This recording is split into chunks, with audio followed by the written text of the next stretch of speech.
একটু বাড়িয়ে দিল, আমাকে আরো খ্যাতির বিড়ম্বনা যেটা রবীন্দ্রনাথের কাছে না, ঠিক সেরকম হয়ে গেল। স্বীকৃতি সন্ন্যাসীর কাছে কিসের স্বীকৃতি? সন্ন্যাসী বাড়ি ঘর সবকিছু ছেড়েই তো সন্ন্যাসী না। একেবারে নিয়ম মেনে প্রজাতন্ত্র দিবসের আগে, সাধারণতন্ত্র দিবসের আগে যে ঘোষণা করা হয় কারা কারা পদ্ম সম্মান পাচ্ছেন, সেই পদ্মশ্রী তালিকায় এক ঝাঁক বাঙাল মুখ। পদ্মশ্রী পাচ্ছেন অরিজিৎ সিং, পদ্মশ্রী পাচ্ছেন মমতা শঙ্কর।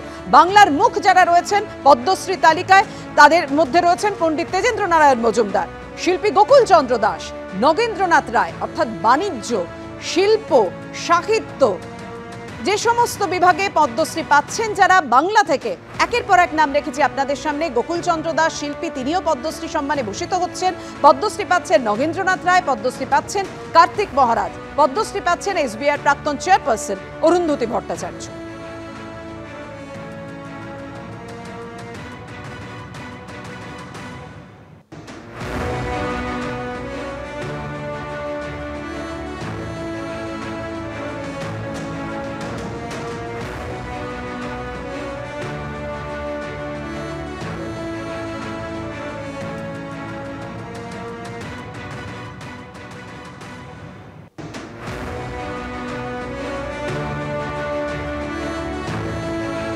অরিজিৎ সিং, মমতা শঙ্কর সহ এক ঝাঁক বাংলার মুখ যারা বঙ্গ সন্তান, তারা পদ্মশ্রী পাচ্ছেন।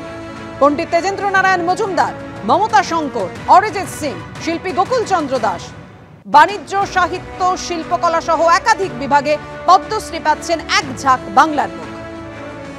অ্যাওয়ার্ড ভেবে কোনো জিনিস করিনি, আমি জাস্ট আমার নিজের কাজটাকে মন প্রাণ দিয়ে করে গেছি, ভালোবেসে করে গেছি।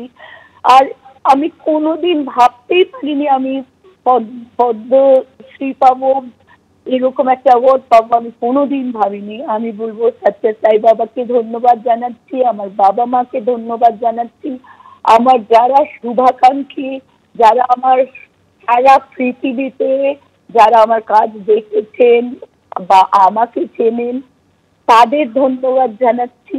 আমি চাইবো যে আমি যেন আরো ভালো হতে পারি, আরো ভালো করতে পারি।